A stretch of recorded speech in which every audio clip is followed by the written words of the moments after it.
Bom dia, boa tarde, boa noite, pessoal. Tudo bem? Meu nome é Maria Luísa, sou professora aqui do Dedicação Delta e hoje nós vamos estudar sobre um tema ali relativo a provas, medidas cautelares, que é a quebra de sigilo bancário. O STJ ele definiu alguns requisitos para que seja deferida uma quebra de sigilo bancário. Então, a gente vai dar uma olhadinha quais são esses requisitos e ver um pouquinho sobre a lei que regulamenta essa quebra de sigilo. Bom, antes da gente abordar esses requisitos, eu quero só fazer uma introdução referente à regulamentação dessa quebra de sigilo bancário.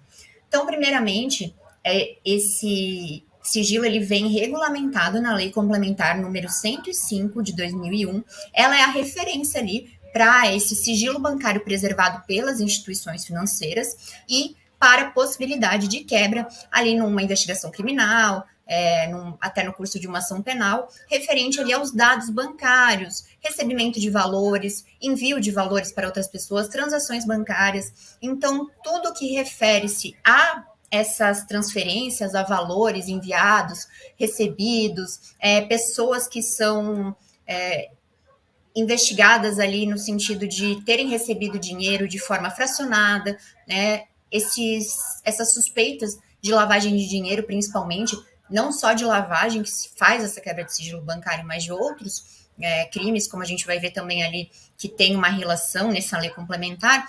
Tudo isso é regulamentado por essa lei 105. E a gente também pode trazer esse sigilo bancário como uma garantia constitucional vinculada à intimidade e à vida privada. Então, esse sigilo de dados é um direito do cidadão. Claro que quando houver uma prática de infração penal, esse sigilo ele pode ser relativizado, né? Nenhum direito ali, salvo algumas pequenas ressalvas, ele é absoluto. Então, pode haver essa quebra quando uma infração penal for praticada e for necessário para conseguir chegar à materialidade do crime. Então, o artigo 1º, ele fala, né, das instituições financeiras que vão conservar esse sigilo em suas operações ativas e passivas e serviços prestados, mas que não vai considerar violação do dever de sigilo essa comunicação às autoridades competentes da prática de ilícitos penais ou administrativos, abrangendo fornecimento de informações sobre operações que envolvam recursos provenientes de qualquer prática criminosa. Então, em que pese haver esse dever de sigilo, comunicar às autoridades competentes não acarreta violação do dever de sigilo por essas instituições. No parágrafo 4º, há um rol que ele é exemplificativo de quais crimes poderiam ali ser objeto ali, no caso, ser deferida a medida de quebra de sigilo bancário para investigação. Então, o parágrafo 4º dessa lei complementar fala o seguinte: a quebra de sigilo poderá ser decretada quando necessária para a apuração de ocorrência de qualquer ilícito em qualquer fase do inquérito ou do processo judicial. Então, temos a possibilidade da quebra na fase pré-processual do inquérito ou durante o processo. E especialmente nos seguintes crimes. Esse especialmente define que esse rol é exemplificativo. Então, em que pese haver um rol aqui de crimes que pode deferir, se em outro crime for necessário a utilização da quebra, vai ser também deferido. Então, aqui a gente tem alguns exemplos: terrorismo, tráfico de drogas, contrabando ou tráfico de armas, extorsão mediante sequestro, contra o sistema financeiro nacional, administração pública, ordem tributária, previdência social, lavagem de dinheiro, ocultação de bens, direitos e valores praticados por organização criminosa.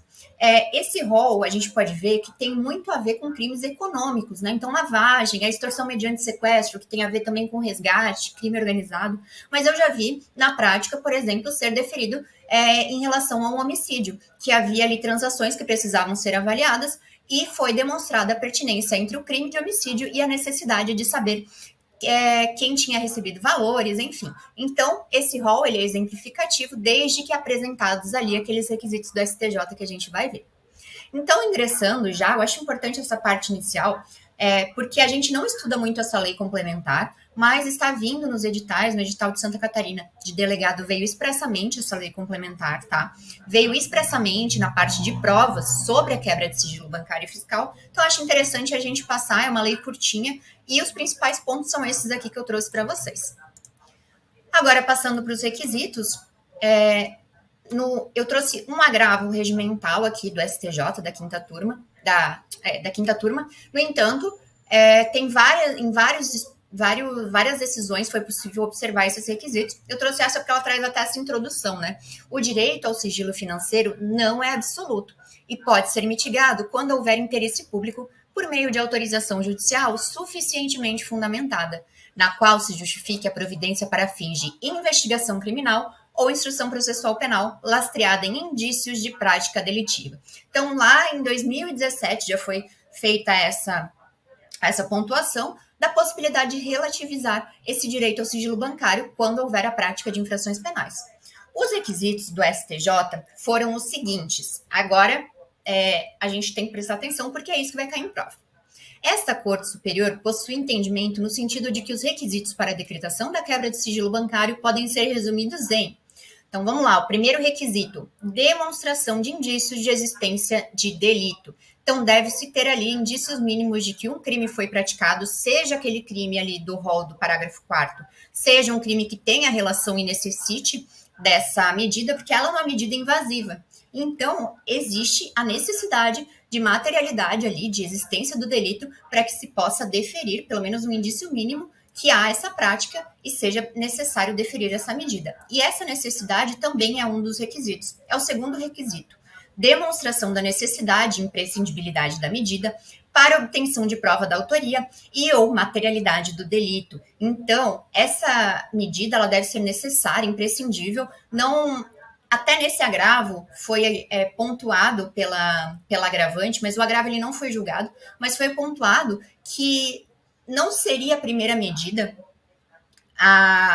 que a medida foi deferida, melhor dizendo, como uma das primeiras medidas da investigação, e não ficou comprovada a sua imprescindibilidade. Mas essa tese ela foi afastada, a acusação ela trouxe ali que tentou, de outras maneiras, buscar ali a materialidade do crime, não conseguiu, então a quebra de sigilo bancário era necessária. Então, vamos lá. Primeiro, indício de existência do delito e segundo, a imprescindibilidade e necessidade da medida para conseguir aquela materialidade ou prova da autoria. O terceiro requisito é a indicação da pertinência temática entre as informações obtidas e a natureza do delito. Como eu falei, naquele rol, tudo ali versa sobre ordem econômica, mas nada impede que, como no caso que eu falei do homicídio, tem uma relação que é necessária à quebra do sigilo bancário para que seja deferida a medida e se consiga a prova da autoria e materialidade do delito. E, por fim, o quarto requisito é a delimitação dos sujeitos titulares dos dados a serem investigados e do lapso temporal abrangido pela ordem de ruptura dos registros sigilosos mantidos. Porque, como é uma medida invasiva, deve-se fazer uma delimitação tanto dos sujeitos quanto uma delimitação temporal, a fim de não ter aquela devassa mais do que a necessária para obter aquela informação. Deem um print na tela, anotem esse slide, que com certeza é o mais importante da aula. Eu espero que vocês tenham gostado, aguardo vocês na próxima aula, bons estudos e até a próxima.